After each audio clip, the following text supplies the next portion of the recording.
Halo, selamat datang kembali di pembahasan mendalam kita. Hari ini kita mau ngobrolin soal teknik transformasi produk. Gimana sih caranya produk atau bahkan perusahaan itu bisa berubah total? Ini kan tantangan yang, wah, gede banget ya, tapi juga penting banget, apalagi di dunia teknologi sekarang. Sumber kita kali ini dari buku Inspired-nya Marty Kagan. Buku ini udah jadi panduan lah ya buat bangun produk teknologi. Nah, misi kita nih mau coba gali beberapa teknik sama contoh nyata gimana transformasi produk yang signifikan itu bisa dicapai. Khususnya di perusahaan yang udah, mapan gitu. Oke deh, mari kita bongkar ini ya. Iya, benar banget. Dan seringnya ya, transformasi ini bukan sekedar pilihan, tapi udah keharusan gitu. Kalau enggak, banyak perusahaan gede itu resikonya masuk ke spiral kematian lambat. Tahu kan? Yang mereka terlalu nyaman sama sukses lama, jadi lambat adaptasi, terus ya pelan-pelan hilang relevansinya. Jadi kemampuan buat transformasi itu ya vital buat bertahan hidup, buat berkembang juga. Oke, kita mulai dari contoh yang gede banget nih, Adobe. Waktu itu ada Lia Hickman yang bantu transisi ke Creative Cloud. Ingat nggak dulu Creative Suite? Yang jualannya lisensi fisik, bayar sekali di depan, tahunan gitu. Nah, mereka pindah total ke model langganan, basisnya cloud. Ini bukan cuma ganti cara bayar loh. Bayangin aja, mengubah model bisnis yang nilainya 2 miliar dolar setahun. Gila kan? Pasti ada resistensi dong ya kan? Dari internal, mungkin tim sales yang biasa dapat komisi gede.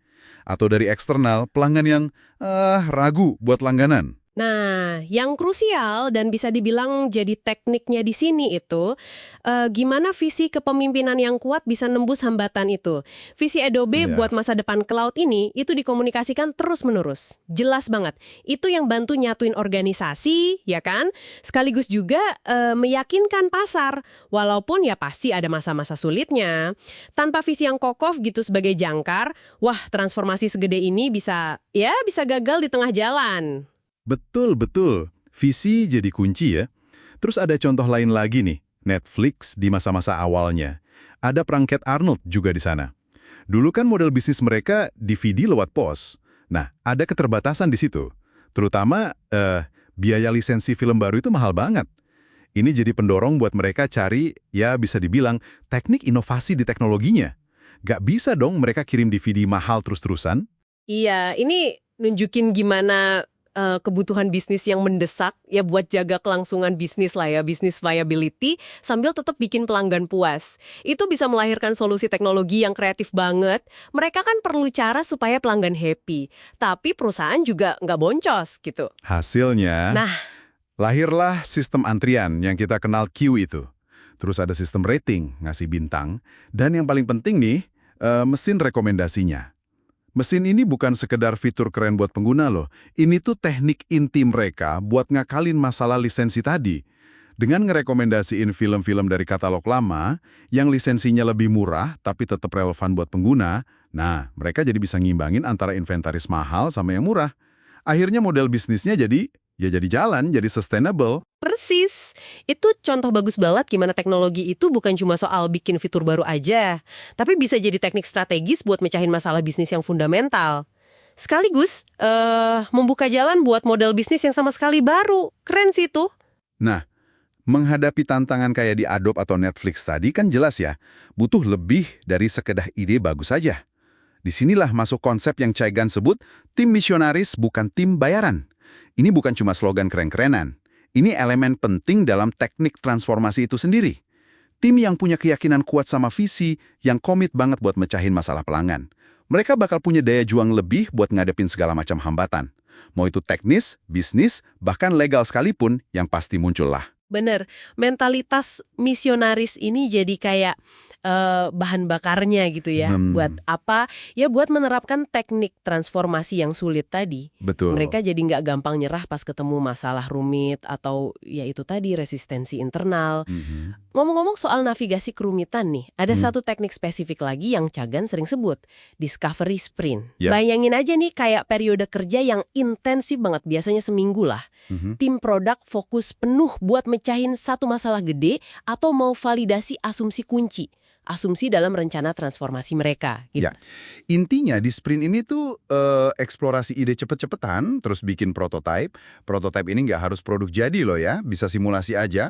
Terus yang paling penting, validasi langsung. Nah, validasinya ini ke berbagai arah, nggak cuma satu. Iya benar. Jadi kita cek ke pengguna, ini beneran ada nilainya nggak? Gampang dipakai nggak? Terus ke tim teknis, ini visible nggak? Bisa kita bangun nggak sih? Lalu ke pemangku kepentingan bisnis, ini viable nggak? Masuk akal nggak secara bisnis? Gitu kan? Tujuannya ya itu, dapat pembelajaran semaksimal mungkin dalam waktu sesingkat mungkin. Ini teknik buat ngurangin risiko gede di depan. Discovery Sprint ini sejalan banget sama filosofi membangun hal yang nggak berskala buat belajar cepat. Maksudnya, ya lakuin sesuatu secara manual atau simple dulu aja buat ngetes ide sebelum kita keluar duit banyak buat bangun solusi skala penuh. Ini teknik validasi ide yang efektif, cepat, dan murah. Penting banget ini dalam proyek transformasi yang resikonya tinggi. Jadi, intisarinya gimana nih? Transformasi produk skala besar itu emang susah, iya. Tapi, sangat mungkin dilakukan. Kuncinya ada di teknik yang tepat. Kepemimpinan visioner yang kuat kayak di Adobe, inovasi teknologi yang jawab kebutuhan bisnis fundamental kayak di Netflix, proses yang terstruktur kayak Discovery Sprint buat navigasi ketidakpastian, dan ya itu tadi, didukung sama tim misionaris. Iya, pada akhirnya teknik transformasi yang berhasil itu ya intinya nemuin cara baru, seringnya lewat teknologi, buat mecahin masalah mendasar pelanggan.